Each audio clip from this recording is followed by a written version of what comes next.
Bismillahirrahmanirrahim.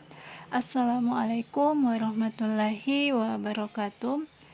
Anak-anakku kelas 12 RPL. Hari ini kita lanjutkan lagi pembelajaran atau video yang kemarin. Kalau kemarin kita sudah membahas tentang penerapan inheritance. Hari ini kita akan lanjut dengan penerapan polimorfisme dan enkapsulasi.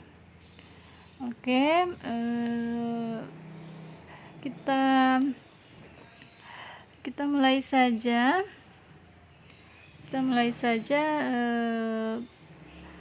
Untuk inheritance. Yang pertama kita mulai dengan pengertian dari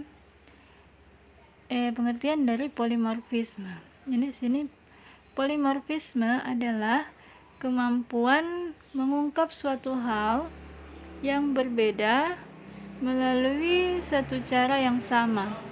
Apabila mempunyai objek yang bertipe superkelas, variabel objek ini bisa diisi dengan objek superkelas ataupun objek subkelas tanpa perlu melakukan perubahan tipe. Pada polimorfisme, kondisi yang harus terpenuhi supaya fungsi dapat dijalankan yaitu 1. Semua kelas diturunkan dari suatu kelas yang sama. 2. Metode yang dipanggil harus melakukan variabel dari superkelas. Kemudian yang ketiga, metode yang dipanggil juga harus merupakan metode yang ada pada superkelas. Dan yang terakhir, signature method harus sama baik yang ada pada superkelas maupun di subkelas. Jadi tadi itu untuk polimorfisme pengertian. Sekarang kita lihat di sini ada gambar. Di sini ada gambar bentuk. Bentuk itu ada lingkaran, elips dan segitiga. Di mana untuk bentuk dia merupakan superkelas. Sedangkan lingkaran, elips dan segitiga itu adalah turunannya, yaitu merupakan subkelas. Oke, itu penjelasannya. Tambahan di sini ada bentuk, ada gambar hapus. Begitu juga pada lingkaran, elips dan segitiga ada gambar, kemudian hapus. Kita lanjut pada contoh polimorfisme. Kita lihat di sini polimorfisme untuk program 1. Kita lihat, kita contohkan saja di sini ada penerapan polimorfisme itu pada bagian bawah ya. Setelah dideklarasikan, kemudian kita lihat di sini yang paling bawah, public class polimorfisme itu public static void main string Rex herbivora itu herbivora, kelinci-kelinciku, binatang, hewan, kemudian seterusnya sampai di bawah. Jadi yang paling bawah itu adalah penerapan dari polimorfisme. Oke, setelah polimorfisme ada selanjutnya yang dinamakan enkapsulasi. Jadi untuk enkapsulasi dia agak berbeda dengan polimorfisme. Kalau pada enkapsulasi dia ada hak akses ya, ada yang biasa dikenal dengan hak akses, itu yang sudah pernah Ibu jelaskan pada pertemuan minggu-minggu kemarin. Itu hak akses ada kayak private, protected.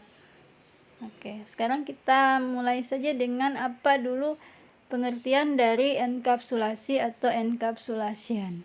Pengertiannya yaitu merupakan cara untuk melindungi properti atau atribut atau metode tertentu dari sebuah kelas agar tidak sembarangan diakses dan dimodifikasi oleh suatu bagian program. Cara untuk melindungi data yaitu dengan menggunakan access modifiers atau hak akses. Ada 4 hak akses yang tersedia, yaitu ada default, public, protected, dan private. Di enkapsulasi ini ada intinya dia punya 4 hak akses ya. Yang pertama kita lihat untuk default, pada kelas dan interface dapat diakses oleh yang sepaket. Jadi untuk ini hanya dapat diakses yang sepaket.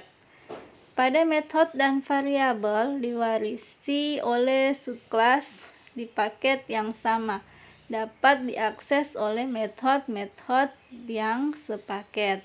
Yang kedua ada public, dapat diakses dimanapun ya, baik di dalam maupun di luar kelas. Pada metode dan variabel diwarisi oleh subkelasnya, dapat diakses dimanapun. Namanya saja public ya, jadi bisa diakses dimanapun. Kemudian yang ketiga ada protected, dia tidak bisa diterapkan. Pada metode dan variabel diwarisi oleh subkelasnya, dapat diakses oleh metode yang sepaket. Dan yang terakhir ada private. Private itu tidak bisa diterapkan pada kelas interface, tidak dapat diakses dimanapun kecuali oleh metode yang ada dalam kelas itu sendiri. Nah, itu ada 4 macam hak akses ya, kalian perlu ingat. Sekarang kita pindah pada implementasi dari enkapsulasi. Implementasinya di sini kita lihat hak akses data dan perilaku objek memiliki tingkatan.